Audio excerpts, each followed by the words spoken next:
We all know that one of the barriers to feeding our babies breast milk is lack of access to care. And what I would love to do to try to close that gap is have a third type of podcast episode where I provide lactation consulting for clients who don't have access to lactation consultants.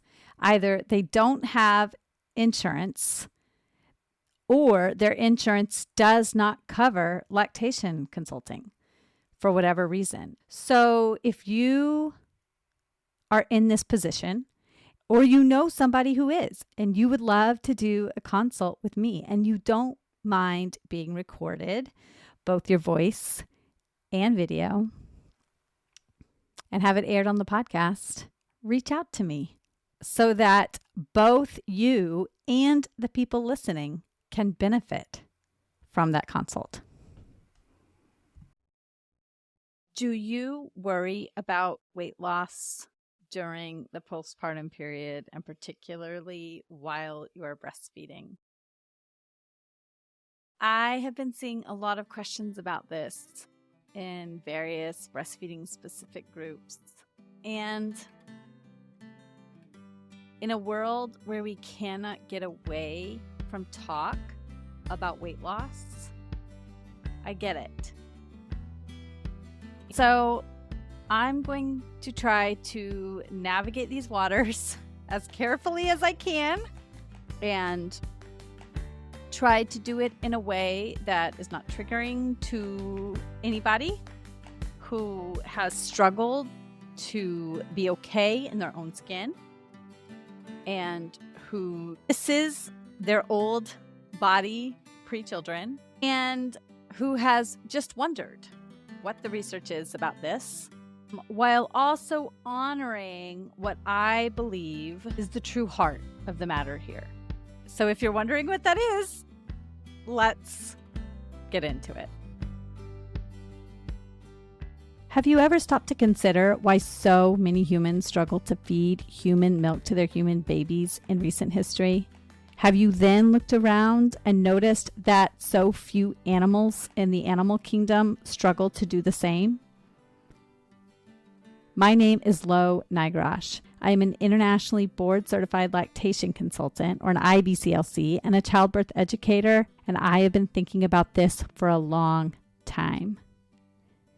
Come uncover the barriers that make feeding our babies so difficult through conversations with people who have breastfed and pumped, through evidence-based information around breastfeeding and pumping and human milk making, and through conversations with other experts in the field.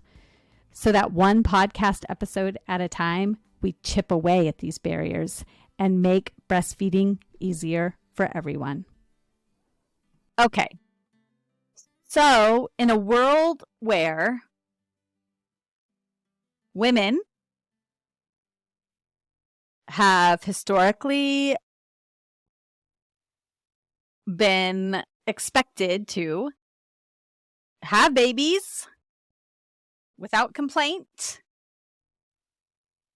and then bounce back into our size whatever dresses and be able to cook and clean as we did and be as chipper as we were and do all the things we were able to do. And in a world where now we are expected to have and do it all, it is no surprise that so many of us long to look as if we have not had babies when we have.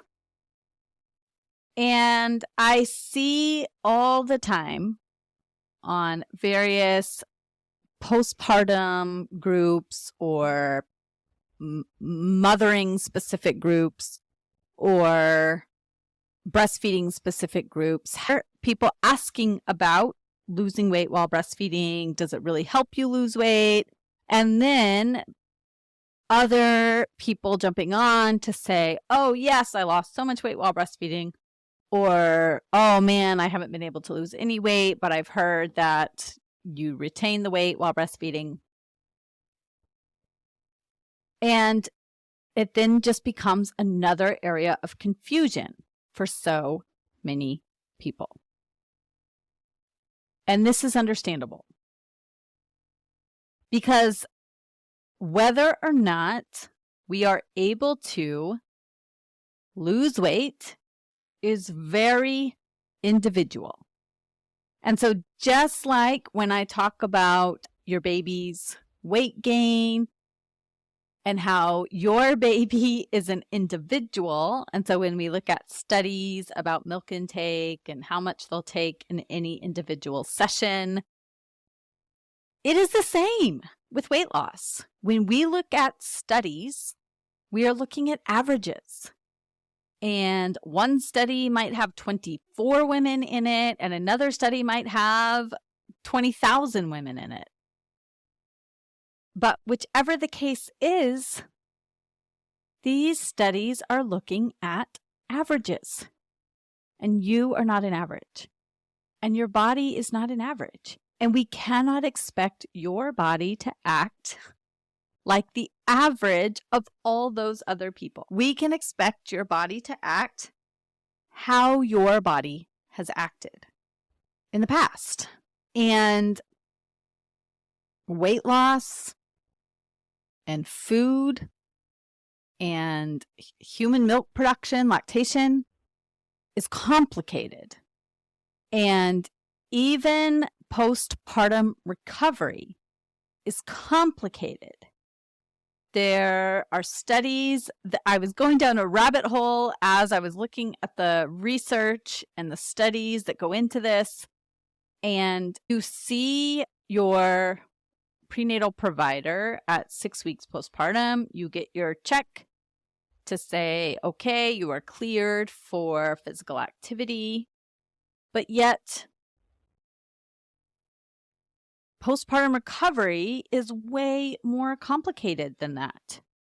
There are hormonal shifts that are still happening. There are physical changes that have happened to your body, both internally in the vaginal canal and in the uterus that are still healing up. There are psychological changes that have happened, and your body, when it gains weight in the prenatal period, it is not just gaining the weight of the baby and the weight of the increased size of the uterus.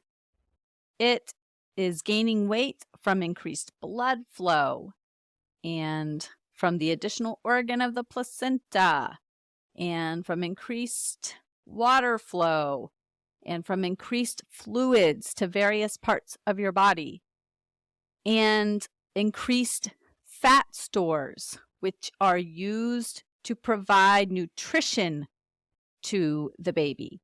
So it is way more complicated than just saying, create a baby that is between 5 and 10 pounds, and then lose that 5 and 10 pounds when you give birth, plus the weight of the placenta, a few pounds more, and it's gone. That is just not how pregnancy works. You've heard me now for a few months talking about how much I've enjoyed getting home cooked meals delivered right to my front door from feastandfettle.com. And I'm here today to tell you that if you know somebody who is in the postpartum period, who you would like to provide true support to, that you should go to feastandfettle.com and order home-cooked meals to be delivered right to their front door. One of the biggest barriers to breastfeeding success is a lack of support. A new parent is feeding a baby up to 15 times a day. How on earth do we expect that person to feed that baby that many times, also feed themselves, and provide meals to other members of their family? There's not enough time. You know how hard it is as a busy parent yourself to try to put meals on the table. Go to feastandfettle.com, use my code MILK, M-I-L-K, coordinate which meals they would like to have delivered, and send them a week's worth of delicious meals and be the person who eases the burden for them. What a gift. I can't think of a better way to support somebody in the postpartum period. We have this expectation that if we bounce back and get really active and start exercising and start doing all the things that we did before the pregnancy, that then our bodies will adjust and the weight will shed. And actually, our bodies need some time to rest and recover. And for many of us, that is not a possibility. Whether we go back into paid work or we go back into unpaid work where we are caring for our children and our homes. Not to mention all the time that is required to actually sit and feed the baby, whether that is feeding the baby from our bodies or feeding the baby with a bottle. That takes a lot of time, in addition to the time that is required to clean up after feeding that baby. And babies need just a lot of attention. They need to be cuddled. They need to be snuggled. They need to be held closely. They need help falling asleep. That is part of their needs of being a young human on the earth. And so that takes a lot of time from us. And when we have these societal expectations that we should be moving and active and expending a lot of calories, it makes it hard for us to settle into this slow time of recovery and connection with our infant. So, what does the data say about weight loss in the postpartum period? It's mixed. Essentially, the data is mixed. So, there have been a lot of studies. I think it's funny that there have been so many studies on women's bodies and weight loss in the postpartum period and breastfeeding, yet not as many studies on how we reduce pain in breastfeeding or how we change the perceptions or educate providers about feeding human milk to human babies, for instance. Because societally, we want women to get back to the standards of beauty that we have set forth in the Western world. So the studies that exist when it comes to weight loss basically say that women who exclusively breastfeed do on average lose more weight than women who do not breastfeed or who do mixed feeding. But there is some acknowledgement that there are social determinants which we cannot account for, which may rule out whether or not it is breastfeeding, which is the thing that is leading to weight loss. Were those people genetically predisposed to weight loss to begin with because of their access to healthy food, because of their access to great medical care, because of their access to being able to work out? They lived in safer neighborhoods so they can be active, or they have the finances to go to a gym. Like, there are social determinants that cannot be accounted for because we can't really do a blind study where we say you are going to breastfeed, you are not going to breastfeed, because that is unethical. And so we just have to look and see when we do these studies who's breastfeeding, who's not breastfeeding, and then account for it that way. We do know that those who exclusively nurse for 3 to 6 months lose more weight than those who exclusively nurse for a shorter time. or those that mixed feed. But it's hard to know if it's really the nursing that is accounting for that. And we do sometimes see that those who are exclusively nursing are gaining weight or are not losing weight. But I would like to point out here that sometimes what can happen is that parents who had disordered eating before pregnancy are sometimes able to abandon that disordered eating during pregnancy because they know their body is supposed to grow. And the way that their body is growing is different. The shape is considered beautiful. They feel beautiful during pregnancy. And so that disordered eating kind of gets pushed away. But then after the baby is born, that disordered eating comes back full force and it becomes a tug of war between what the parent knows is healthy for the baby and what they would like to do to feel good in their own skin, based again on this societal pressure to look a certain way. The other interesting thing is that there have been studies done on people with disordered eating, and these are diagnosed disorders, but I think many of us have a lot of disordered eating behaviors because we just grew up in this diet culture. But these are diagnosed eating disorders.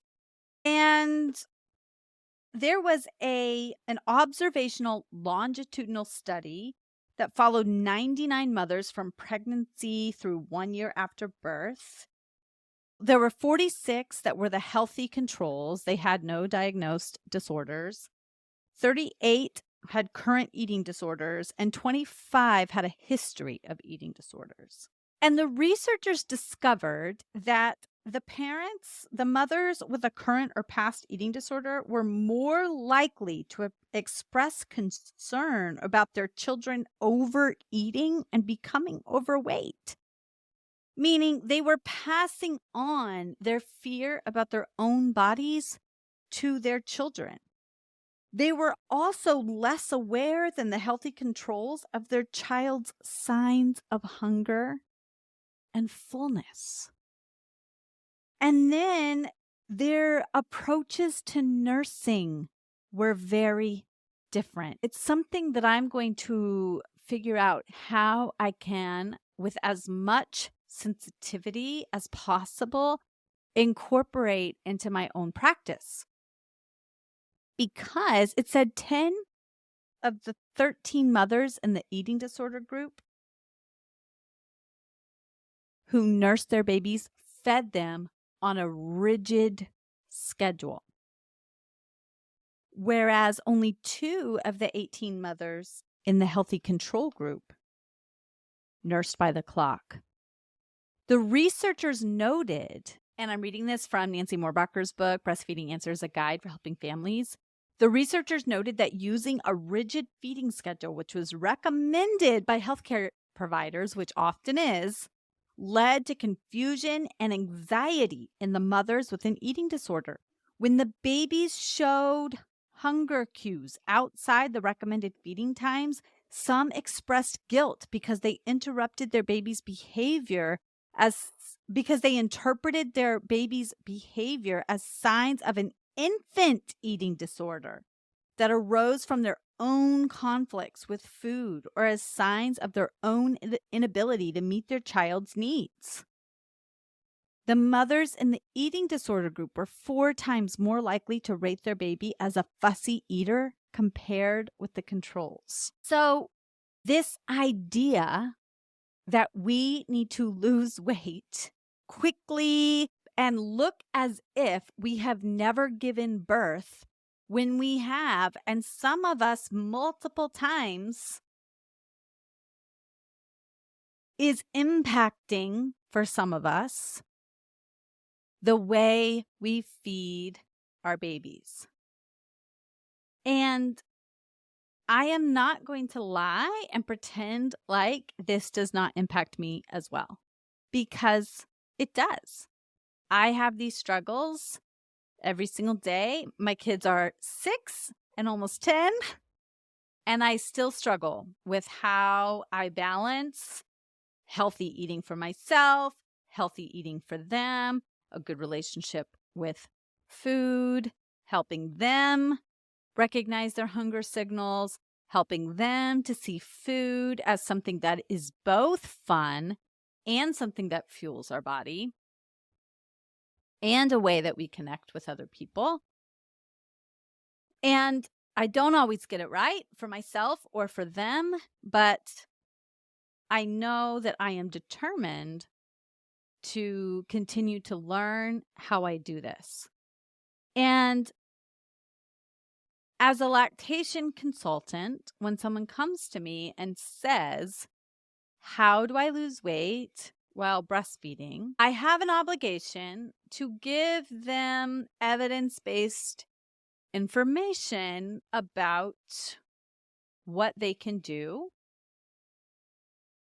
without imposing guilt and shame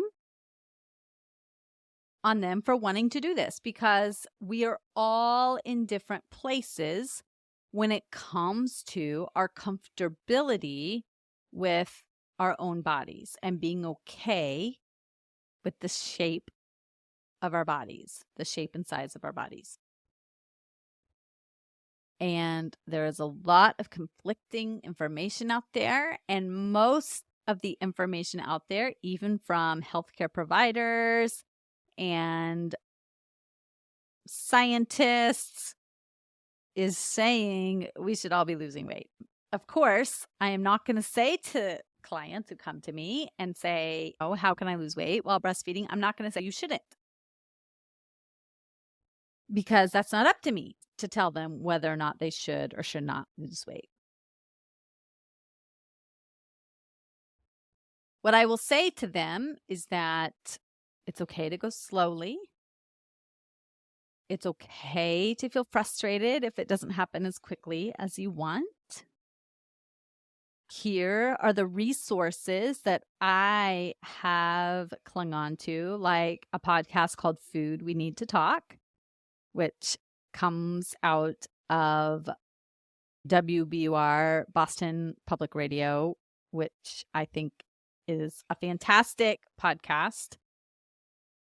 And it has helped me understand my relationship to food and using food as a weight loss tool. And also I give them the evidence, which is that nursing parents can choose nutrient-dense foods that are high in nutrients, low in added sugars, that they can try to increase their exercise as long as that has been approved by their healthcare providers, that anything that is weight bearing is really good. So lifting weights is really great, and that they can do any sort of movement which makes them feel good, because it's more likely that they will continue to do that, that some movement is better than no movement. So setting goals that are achievable is good.